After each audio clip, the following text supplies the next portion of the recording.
Dear students, let us continue our discussion on water treatment methods.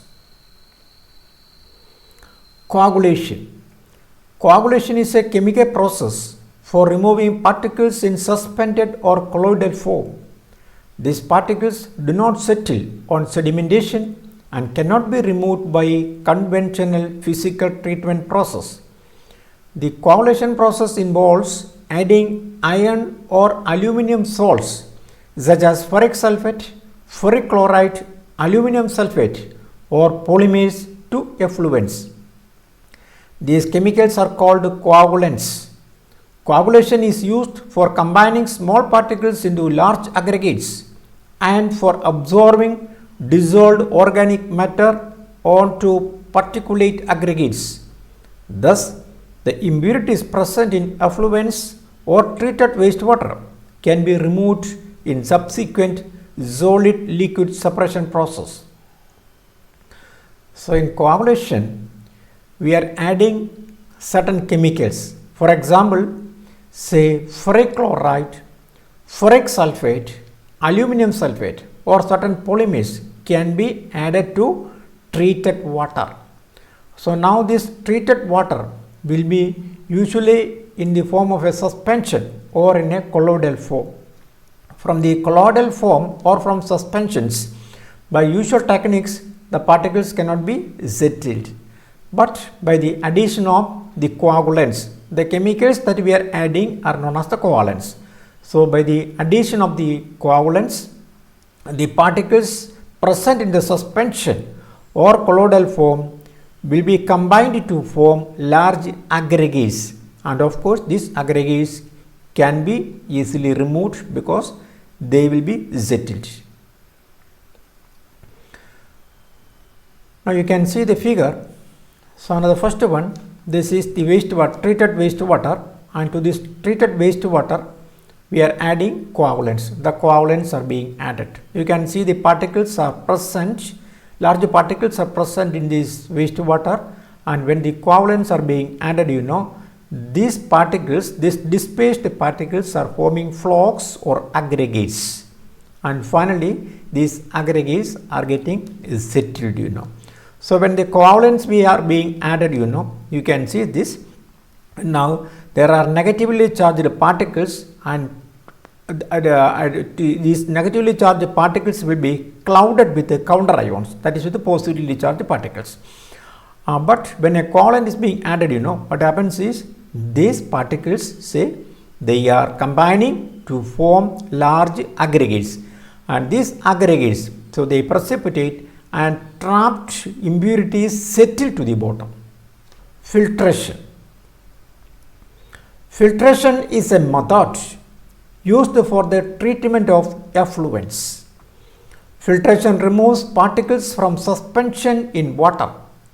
In this method, water is allowed to pass through a filter designed to remove particles from it. Usually, the filters are made up of layers of sand and gravel, but there are filtering units in which appropriate granular materials like anthracite. Anthracite is coal of a hard variety that contains relatively pure carbon. Then crushed glass, ceramic materials or other relatively inert minerals are used instead of sand and gravel. Filtration collects the suspended impurities in water, enhancing the effectiveness of disinfection. Now in the filtration method, so the treated water, that is the effluents say are passed through, it is passed through a filter designed to remove the particles from it. This is an effective method for the removal of large particles from the treated effluents. Now you can see this filtration unit. It is very simple. So the treated water or the effluents are passed through a filtration unit. Now here in this filtration unit you find activated charcoal is kept.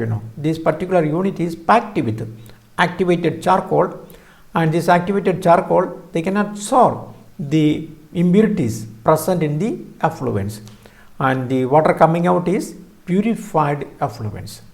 This is another unit.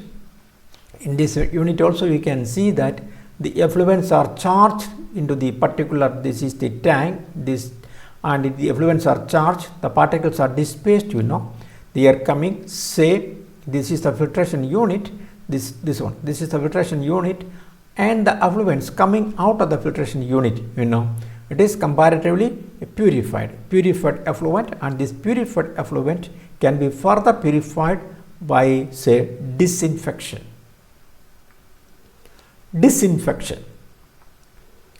Water disinfection means the removal, deactivation or killing of pathogenic microorganisms.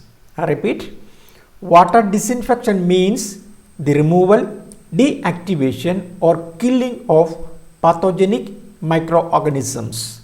Pathogenic എന്ന് വെച്ചാൽ രോഗകാരണമാകുന്ന. Microorganisms are destroyed by terminating their growth and reproduction.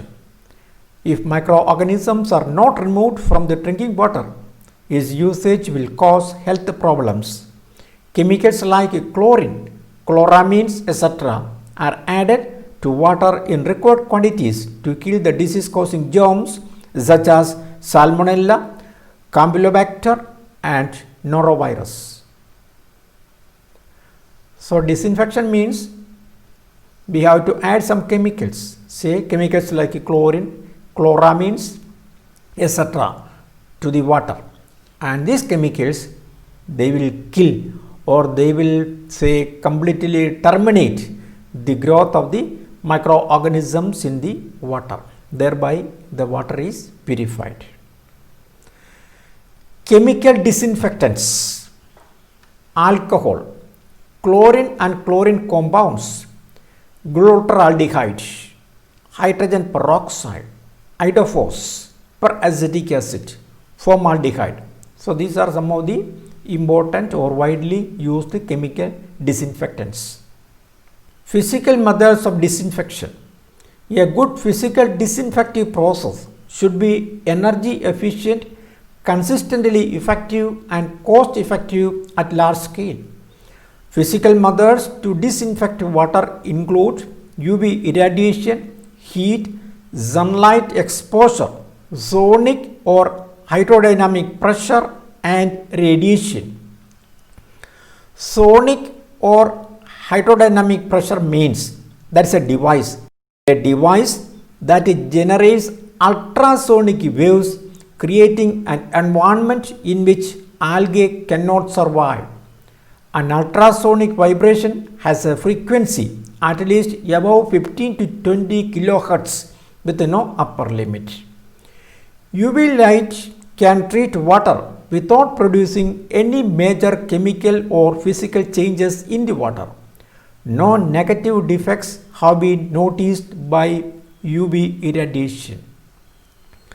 So all these methods, that is UV irradiation, heat, sunlight exposure, sonic or hydrodynamic pressure, and radiation, are physical methods for disinfection.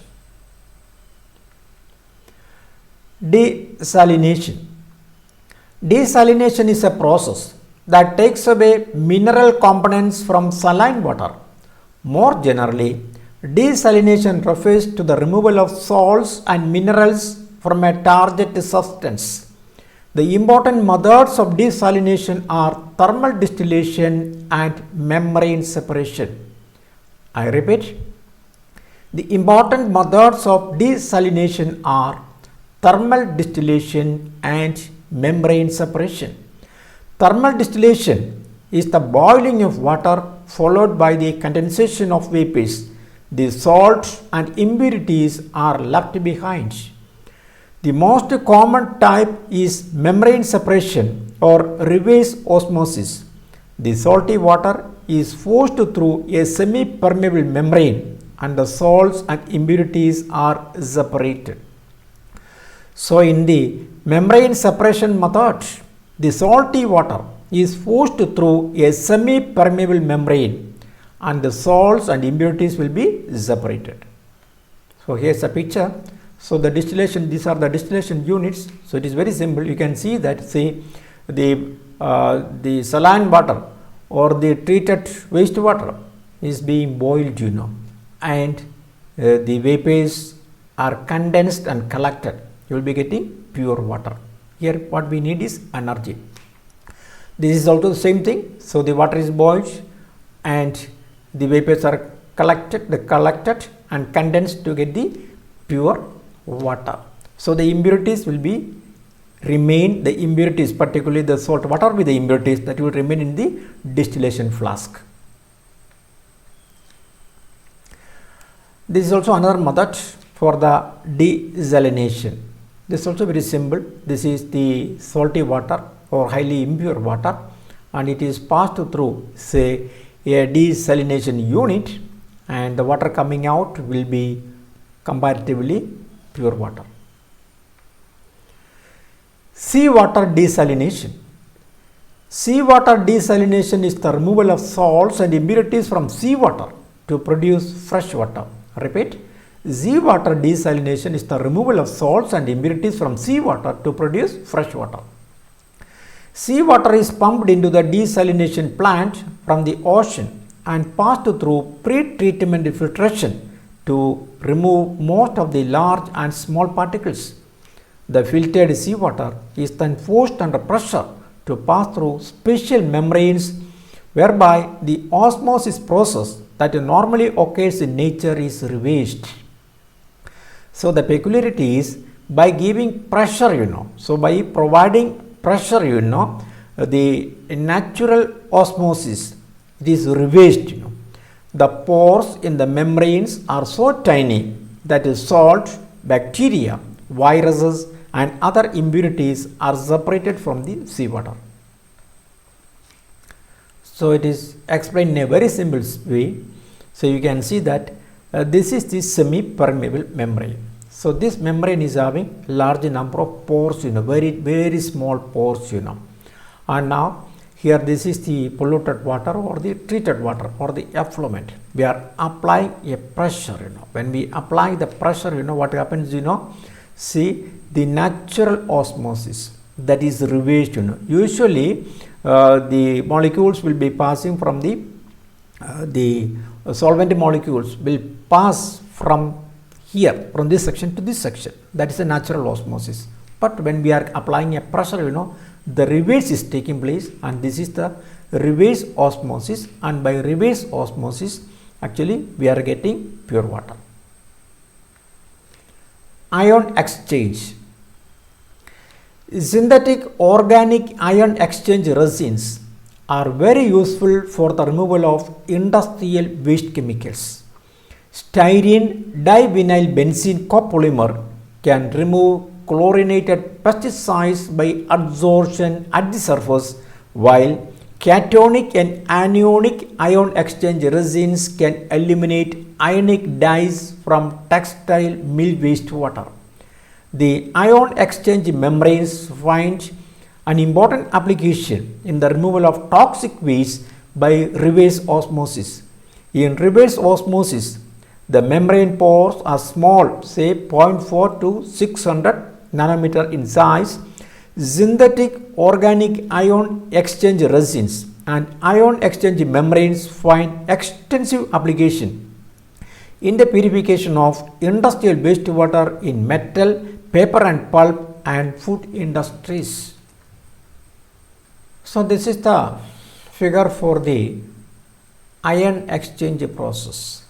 So this polluted water, so we are adding a synthetic organic resin, and this organic resin, say it is exchanged in the cation. Now here this is the pollutant, CaCl2 is the pollutant, it can be considered as the pollutant, and the synthetic organic resin is receiving the cation, that is calcium, and in turn it gives back H+. So this is a synthetic organic resin.